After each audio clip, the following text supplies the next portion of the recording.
Hi అండి. ఈరోజు dhaba style paneer curry ఎలా ప్రిపేర్ చేసుకోవాలని చూపిస్తున్నాను. నిజంగా దాబాలో తెచ్చినట్టే అనిపిస్తుంది. చాలా అంటే చాలా టేస్టీగా కూడా ఉంటుంది. ఫస్ట్గా ఫ్రెష్ పన్నీర్ తీసుకొని మనకు నచ్చిన షేప్లో పీసెస్ అనేవి కట్ చేసుకోవాలి. ఇలా పీసెస్ కట్ చేసుకున్న తర్వాత అవి తీసుకొని పక్కన పెట్టుకోవాలి. తర్వాత ప్యాన్ హీట్ చేసుకొని ఒక 2-3 టేబుల్ స్పూన్ ఆయిల్ వేసుకొని అందులో కొంచెం పసుపు యాడ్ చేసుకొని ఆయిల్ హీట్ అయిన తర్వాత పన్నీర్ పీసెస్ వేసుకొని బాగా ఫ్రై చేసుకోవాలి. డీప్ ఫ్రై మాత్రం అసలు చేయకూడదు. డీప్ ఫ్రై చేస్తే పన్నీర్ అనేది చాలా గట్టిగా అయిపోతుంది. మనకి ఎప్పుడు సాఫ్ట్గా ఉండాలంటే మీడియం ఫ్లేమ్ మాత్రమే చేయాలి. ఇలా ఫ్రై అయిన తర్వాత ప్లేట్లో తీసుకుని పక్కన పెట్టుకోవాలి. తర్వాత ఆనియన్స్ అనేవి చిన్న చిన్న పీసెస్గా కట్ చేసుకొని ఆయిల్లో వేసుకొని బాగా మిక్స్ చేసుకుంటూ ఫ్రై చేసుకోవాలి. ఇలా ఫ్రై అవుతున్నప్పుడు కొంచెం జీలకర్ర యాడ్ చేసుకుంటే కర్రీ అనేది టేస్ట్ బాగుంటుంది.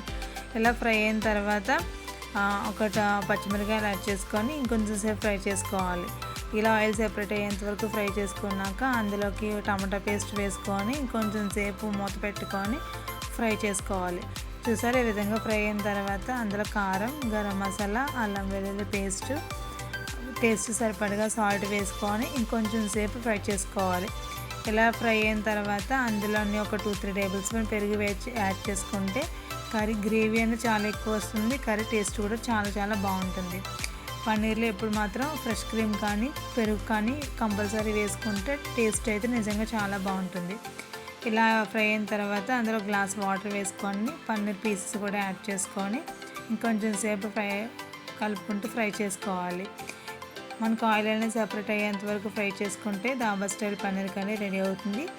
ఒకసారి ట్రై చేయండి. చాలా అంటే చాలా టేస్టీగా కూడా ఉంటుంది. Please subscribe.